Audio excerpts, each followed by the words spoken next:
रात के 1:30 बजे क्यों मैं इतना ज्यादा डर जाता हूँ, आइए दिखाता हूँ। व्लॉग को पूरा देखो बिना स्किप करे। हेलो गाइस, तो स्वागत है आप लोगों का मेरे को नए व्लॉग में। तो रोज की तरह टाइम को बिना खराब करे निकल गया हूँ मैं काम हिलने पे हूँ।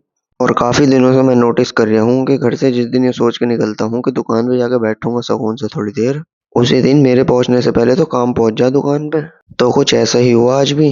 दुकान पे पहुंचते ही मिल जाता है हमें ये काम। इस गाड़ी के बदलने थे हमें दोनों एक्सीडेंट वाले गुब्बारे। और जब तक यो काम शुरू ना करा था तो ऐसा लग रहा था 10 मिनट का काम है बस यो। और अब लगे लगे 3 घंटे हो गए हमें। और एक काम तो निमट नहीं रहा था, ये दूसरा पहला आ गया। इसलिए हो गया था बहुत मूड खराब।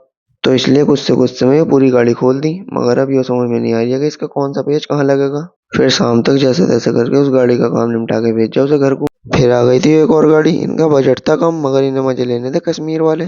इसलिए ये आए थे हमारे पास अपनी गाड़ी में एसी का काम कराने। और फिर उन भाई साहब को कश्मीर पहुंचा के हम भी आ जाते हैं घर को। और फिर सोते सोते अचानक से रात के 1:30 बजे खुल जाती है मेरी आँख। क्योंकि हमारे घर से निकलने लगी थी बहुत ही खतरनाक सी नहर। मगर यूं नहीं समझ में आ रहा था कि वो कहाँ से शुरू हो रही है और कहाँ जाके खत्म हो रही। तो इसलिए बिना कुछ सोचे समझे मैं भी चलता गया इसके पीछे को। और फिर अचानक से चमकी एक बहुत खतरनाक रोशनी।